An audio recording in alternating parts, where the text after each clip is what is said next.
Yeah, very good afternoon to all of you. Now I am going to take mock interview of Rajbhasa Adhikari of one of my student, NICL AO.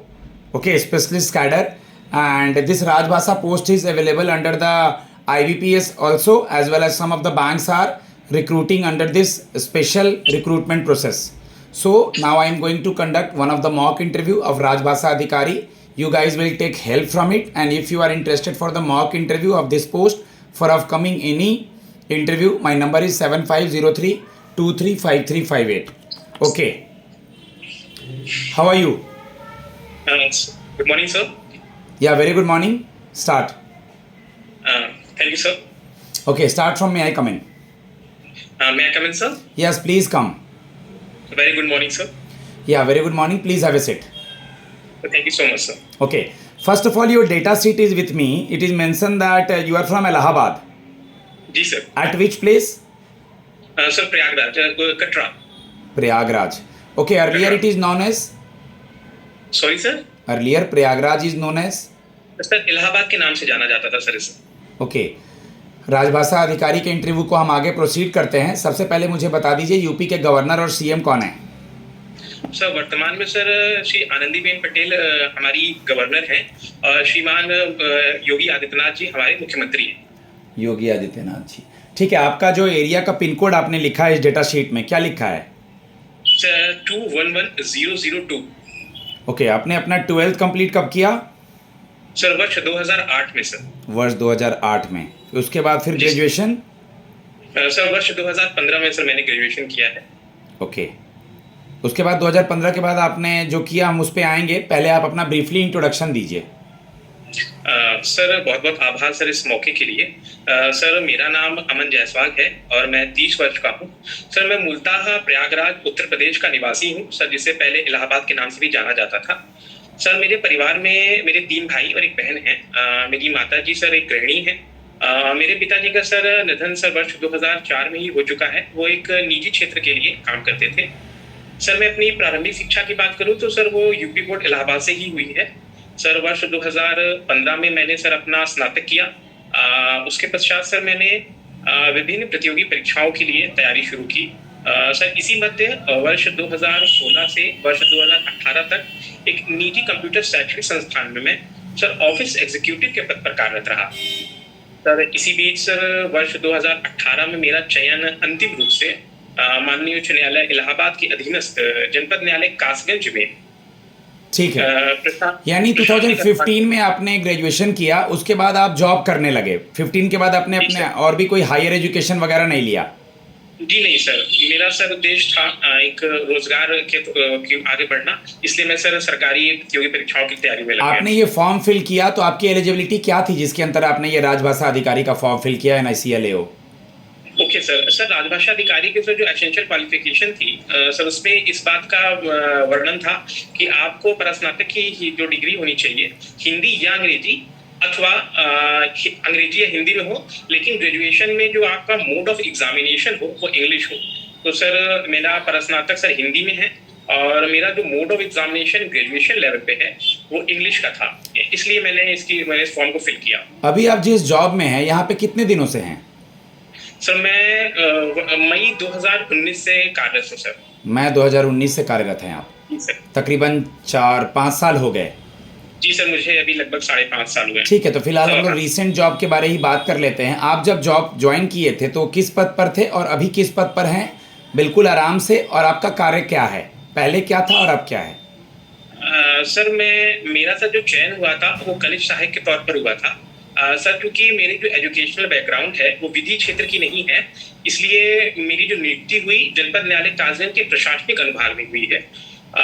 Sir जो मेरा कार्य रहा है शुरुआत से ही, मैंने sir dispatch section होता है प्रशासनिक अनुभाग में, जो पत्र प्राप्त होते हैं उनका जवाब जिस भी विभाग को या जिस भी न्यायालय को प्रेषित करना होता है वो मेरे पटल द्वारा किया जाता है. सर मेरी कार्य की बात करें तो वर्तमान में सर मुझे अभी वरिष्ठ प्रशासनिक सहायक के तौर पर प्रोन्नत किया गया है. सर वरिष्ठ प्रशासनिक सहायक के तौर पर मुझे पटल का कार्य और भी दिया गया है सर, जैसे कि सर जो हमारे यहाँ न्यायिक अधिकारी कार्यरत रहते हैं उनकी व्यक्तिगत पत्रावलियों का रखरखाव, और सर जो हाईकोर्ट से पत्र प्राप्त होते हैं उनको पढ़ना समझना और वो निर्धारण करना कि वो किस न्यायिक अधिकारी से संबंधित हैं। सर कभी कभी क्या होता है कि वो इंग्लिश में भी होते हैं, हिंदी में भी होते हैं। तो मेरा मुख्य रूप से कार्य है कि उनको पढ़ने के पश्चात अपने जो सर जनपद न्यायाधीश महोदय हैं उनसे संबंधित अधिकारी के लिए आदेश प्राप्त करना और उस न्यायिक अधिकारी को उस पत्र की कॉपी प्राप्त कराना, और ये भी सुनिश्चित करना कि सर जो नियत समयावधि है उसके अंदर उस पत्र का अनुपालन हो जाए और माननीय उच्च न्यायालय को उसकी सूचना प्रेषित की जा सके। तो आप इतने अच्छे जॉब में हैं, यूपी में पोस्टेड भी हैं, हम आपकी पोस्टिंग सपोज कलकत्ता में कर देते हैं हेड ऑफिस में, या किसी आरओ में कर देते हैं राजभाषा अधिकारी के रूप में। सबसे पहले तो आप बताइए कि आप अपना जॉब क्यों चेंज करना चाह रहे हैं? सर इसके मुख्य रूप से मेरे लिए सर 3 कारण हैं। सर मेरा जो पहला कारण है, मेरा सर व्यक्तिगत कारण भी है। सर मैंने अपने परिचय में इस बात का कथन किया था। सर मेरे पिताजी एक निजी क्षेत्र में काम करते थे। सर चूंकि उनका निधन सन 2004 में हुआ है, लेकिन मुझे जहाँ तक मेरे परिवार ने बताया वो एक इंश्योरेंस सेक्टर में काम करते थे। सर मेरी शुरुआत से इच्छा थी कि अगर मैं इस क्षेत्र में अगर काम कर पाऊँ तो सर मेरे लिए गौरव की बात होगी।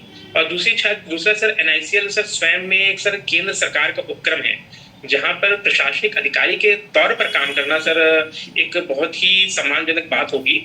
और सर मेरा वर्तमान जो क्षेत्र है सर प्रशासनिक अनुभाग कासगंज का, सर क्योंकि मैं यहाँ पे एक लिपिकीय संवर्ग कर्मचारी के रूप में हूँ और मेरा जो सर एजुकेशनल बैकग्राउंड है वो निजी छात्र का नहीं है, तो सर मैं अपना जो भविष्य है आगे लीडरशिप जो स्किल होती है मैं वहाँ पर नहीं देख पा रहा हूँ। तो आपकी लेकिन पोस्टिंग सर हम कहीं भी कर देंगे इंडिया में, आप मैनेज कर लेंगे? सर चूंकि मैं अभी भी वर्तमान में अपने गृह जनपद से लगभग 600 किलोमीटर दूर ही कार्यरत हूँ, तो सर मुझे इस बात की कोई दिक्कत नहीं होगी कि मेरी नियुक्ति कहाँ पे और किस राज्य में होती है। ओके, आपका जो ये डेटा शीट है यानी बायोडेटा फॉर्म है, इसमें आपने अपनी मदर का नाम भी लिखा है। जी सर। ये आपका मदर होम मेकर हैं क्या हैं? अच्छा, ये गृहिणी है सर, होम मेकर। आप कितने सिबलिंग्स हैं? सर मेरे अलावा मेरे 3 भाई हैं और सर एक बहन है। ओके, आपका हॉबी क्या है? सर अगर मैं रुचि की बात करूं, सर कॉलेज के दिनों से ही सर मेरा जो ग्रुप था वो सोशल वर्क में काफ़ी एक्टिव रहा। तो सर उस समय से ही मेरी जो रुचि है सर सोशल वर्क में ज़्यादा रही। तो सर जब भी मुझे अपने डेली रूटीन से कुछ भी समय मिलता है तो सर मैं सामाजिक सेवा में थोड़ा सा जुड़ा रहता हूँ। सर मैं वर्ष 2016 से ही एक इलाहाबाद का एक लोकल प्रयागराज ऑफिशियल नाम से एक स्वयंसेवी संस्था है उससे भी जुड़ा हुआ हूँ। तो जब भी मुझे इलाहाबाद आना होता है या जब भी मुझे मौका मिलता है तो मैं उस संस्था से जुड़कर गरीब लोगों के लिए या फिर बच्चों के लिए जो जिनके पास सर बेसिक सुविधाएं नहीं है उनके लिए काम करना पसंद है। सर एक मेंटल पीस ये सर मुझे प्रोवाइड करता है। अनु, आप मुझे ये बताइए कि फिलहाल अभी हमारे chief justice of India DY Chandrachud हैं, ऑनरेबल जस्टिस DY चंद्रचूड़, कोई नया बनने वाले हैं, कौन बनने वाले हैं? सर नेक्स्ट सर जो चीफ जस्टिस बनने वाले हैं श्री संजीत त्यागी सर है मेरे ख्याल से सर, और उनका नाम प्रपोज है। ओके, ये वक्फ बिल अभी न्यूज में है, कुछ आइडिया? सर वक्फ बोर्ड सर बिल। वक्फ बोर्ड बिल जी सर, एक्चुअली सर मुझे जहाँ तक जानकारी है सर ये मुस्लिम कम्युनिटीज जो होती हैं उनके लॉ के अकॉर्डिंग एक ऑर्गेनाइजेशन या कह सकते हैं एक संस्था काम करती है। उनके जो रूल्स होते हैं इस्लामिक लॉ उससे रिलेटेड है सर। IT एक्ट अभी कुछ अमेंडमेंट कुछ देखा है क्या आपने? सर किस चीज का sir? Sorry, IT information technology, IT act. Sorry sir, अभी सर मैंने इसका रिकॉल नहीं कर पा रहा। कोई नहीं, NICL के बारे में कुछ बताइए ब्रीफ में, ज़्यादा नहीं। सर NICL भारत की सर एक सबसे पुरानी जनरल इंश्योरेंस कंपनी है। सर इसकी स्थापना वर्ष 1906 में हुई थी। हेडक्वार्टर्स इसका पश्चिम बंगाल कोलकाता है। सर 1972 में सर इसका नेशनलाइजेशन हुआ। उस समय सर ये GIC की 4 सहायक कंपनियों में से एक थी। वर्ष 2002 से सर ये पृथक सरकारी उपक्रम के रूप में काम कर रही है। सर इसके 1730 से अधिक कार्यालय और एक विदेशी कार्यालय है जो नेपाल में है। सर अगर इंश्योरेंस प्रोडक्ट की बात करें तो से विभिन्न प्रकार के जनरल इंश्योरेंस प्रोवाइड कराती है, जिसमें health insurance, rural insurance, industry insurance शामिल है। Motor vehicle act MV act के बारे में कुछ बताएंगे? NICL का MV एक्ट एक बहुत मूल्य कार्य है। बिल्कुल sir, motor vehicle act sir मुख्य रूप से जो हमारा परिवहन क्षेत्र है उसको रेगुलेट करने के लिए काम में आता है सर। आपके घर पे कोई मोटर व्हीकल है? सर एक बाइक है। उसका इंश्योरेंस किससे करा रखा आपने, कुछ पता है? सर ये NIACL है सर, NICL से ही करा रखा है सर। इसी कंपनी से या NIACL से? Sir NICL sir, NICL sir. इसी से जहाँ इंटरव्यू जी देने सर। आए हैं आप? जी जी सर। ओके, MV एक्ट थोड़ा देख लीजिएगा, motor vehicle act. Okay, principle of subrogation क्या होता है?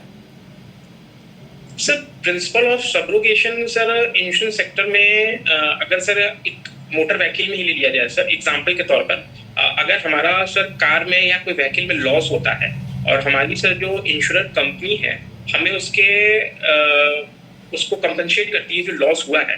सर आफ्टर लॉस की कंपनसेशन के बाद जो प्रॉपर्टी है वो सर इंश्योरेंस कंपनी के पास चली जाती है, इसे हम सब्रोगेशन कहते हैं। सर इसमें जो इंश्योरेंस कंपनी है उस प्रॉपर्टी को सेल करके अपने लॉस को थोड़ा सा सर मिनिमाइज करती है। प्रिंसिपल ऑफ इंडेमनिटी क्या होता है? सर प्रिंसिपल ऑफ इंडेमनिटी है सर कि जो इंश्योरर है, इंश्योर्ड पर्सन है, उसका जो भी फाइनेंशियल लॉस हुआ है एक उसका जो सर कंपनसेशन है उसको इंश्योरेंस कंपनी द्वारा दिया जाए, इसी से संबंधित है सर प्रिंसिपल ऑफ इंडेमनिटी। राजभाषा अधिकारी का बेसिक वर्क क्या है NICL AO ज्वाइन करने के बाद, कुछ तो आइडिया होगा? सर जहाँ तक मेरी जानकारी है सर, राजभाषा अधिकारी के रूप में सर एक केंद्रीय कार्यालय में सर जो हमारे भारत सरकार की जो राजभाषा नीति है उसका क्रियान्वयन करना और हिंदी में सर पत्राचार करना और कार्यशालाओं का आयोजन करना राजभाषा अधिकारी का मुख्य कार्य है। किस मिनिस्ट्री के अंदर आता है ये? सर मिनिस्ट्री ऑफ होम ये अफेयर्स, गृह MHA। Ministry of home ministry, गृह मंत्रालय। ओके, नेशनल हिंदी दिवस, राष्ट्रीय हिंदी दिवस अभी मनाए थे, कब मनाए थे?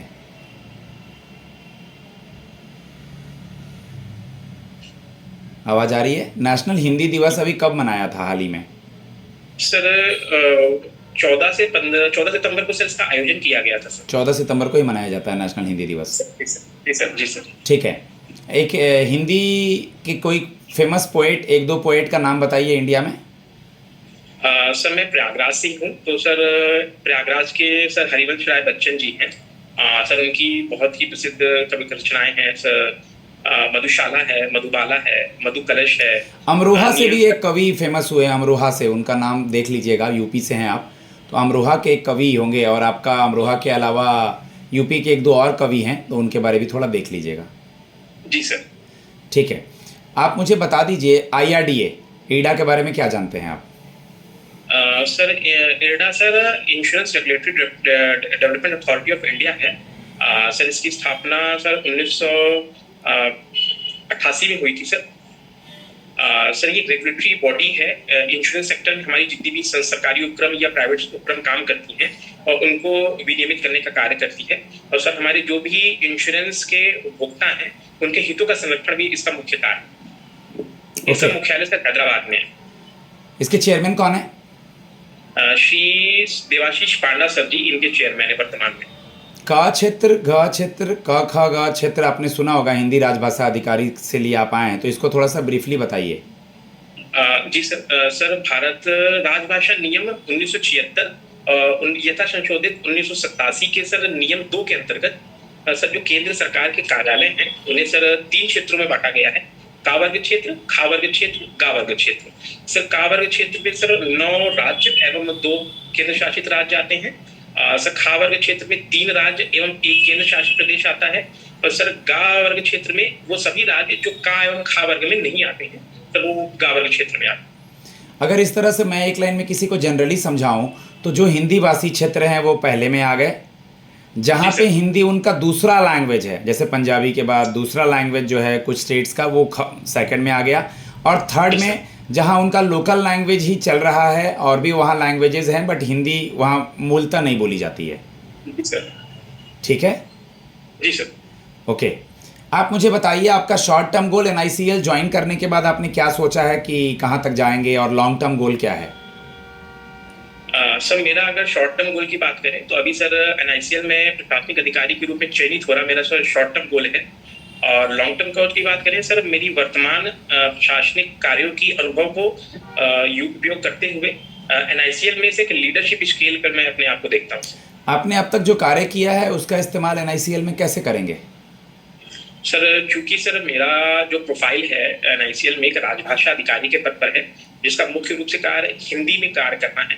तो चूंकि मैं पिछले लगभग 5 साल से एक राज्य सरकार में हिंदी के मुख्य रूप से हिंदी लिपि के संवर्ग रूप में काम कर रहा हूँ, सर मुझे काफी अनुभव है कि पत्रों को सर किस प्रकार से उसका प्रारूप होता है, उसका उत्तर कैसे दिया जाता है, या उनको किन किन वर्गों में सर बांटा जाता है, क्योंकि मुझे पता है सर कि उनको किन किन वर्गों में बांटा जाता है। इनका उपयोग करके सर मैं NICL में सर एक बेहतर राजभाषा अधिकारी के रूप में कार्य कर पाऊंगा। भारतीय रिजर्व बैंक के गवर्नर कौन है? सर श्री शक्तिकांत दास जी हैं। ठीक है, आप मुझे बता दीजिए, अभी श्रीलंका के नए राष्ट्रपति बने हैं, उनका नाम याद आ रहा है कुछ? जी सर, श्री सर अनुराग कुमारा श्रीनिवासा सर जी हैं, जो शायद से लेफ्ट गवर्नमेंट की सरकार आई है। वन नेशन वन इलेक्शन के कमेटी हेड हमारे कोई भूतपूर्व राष्ट्रपति हैं, वन नेशन वन इलेक्शन, और ये है क्या? Sir one nation one election sir एक कमेटी है। इसके सर जो कमेटी बनी थी, इसके अध्यक्ष थे सर हमारे पूर्व राष्ट्रपति श्री रामनाथ कोविंद जी। सर पूरे भारत में स्टेट इलेक्शंस और सेंट्रल इलेक्शन को एक साथ कराने का सर जो प्रस्ताव है, इस कमेटी द्वारा इसको देखा जा रहा है। ठीक है, जैसा कि कहा जाता है कि भारत अनेक भाषाओं का क्षेत्र है और इंडिया के बोलने वाले लोग अपने लोकल लैंग्वेज के अलावा हिंदी बोलते हैं, अपने यहाँ का लैंग्वेज लोकल होगी या इंग्लिश बोलते ही हैं। तो आने वाले समय में आपने देखा है, और आजकल विदेशों में भी हिंदी बोली जाती है। जी सर। तो ये जो हिंदी, अब इंग्लिश लोग अडॉप्ट कर रहे हैं, लेकिन हिंदी को आप किस तरह से देखते हैं भारत के लिए आने वाले समय में और विदेशों के लिए? सर हिंदी सर भारत में अगर बात करें तो सबसे ज़्यादा बोले जाने वाली भाषा है। लगभग 42% लोग, इससे ज़्यादा लोग भारत में हिंदी बोलते रहते हैं। सर अगर पृष्ठभूमि की बात करें तो सर जब हमारा भारत एक पराधीन देश था, उस समय सर विभिन्न भाषाएं यूज होती थी, लेकिन आज़ादी के बाद सर ये महसूस किया गया कि कोई एक ऐसी भाषा हो जिसका उपयोग सब अपने शासन या राज शासन करने में उपयोग कर सके। सर तो उसके लिए हिंदी का सर चयन किया गया। इस वर्तमान में सर हिंदी का प्रयोग ज्यादातर राज्यों में किया जाता है, और कुछ ऐसे भी राज्य हैं सर जिनकी राजभाषा स्वयं की खुद क्षेत्रीय भाषा है, लेकिन दूसरी जो सबसे ज्यादा बोली जाने वाली भाषा है उस स्वयं में हिंदी है। ठीक है सर, ठीक है, वेरी गुड। अब मैं आपको आपका फीडबैक देता हूँ। गाइज, मैं अपने स्टूडेंट NICL AO जिनका कि राजभाषा अधिकारी का इंटरव्यू है, उनको उनका फीडबैक देता हूँ। आगे आने वाले जो भी इंटरव्यूज़ हैं, अक्टूबर तक चल रहा है NICL का इंटरव्यू, उसके बाद IBPS SO में राजभाषा अधिकारी है। आप इसके अंतर्गत मुझसे कांटेक्ट कर सकते हैं। मैं आपको आने वाले समय के लिए गाइड करूँगा। मेरा नंबर है 7503235358। It's a Gurukul and we will take interview in the English as well as Hindi language, and Super 50 is spreaded in Jammu Kashmir to Kanyakumari. It's a Gurukul for all of you guys, and I am like your guardian, like your big brother. Contact with me for upcoming interviews. Thanks a lot. God bless you all.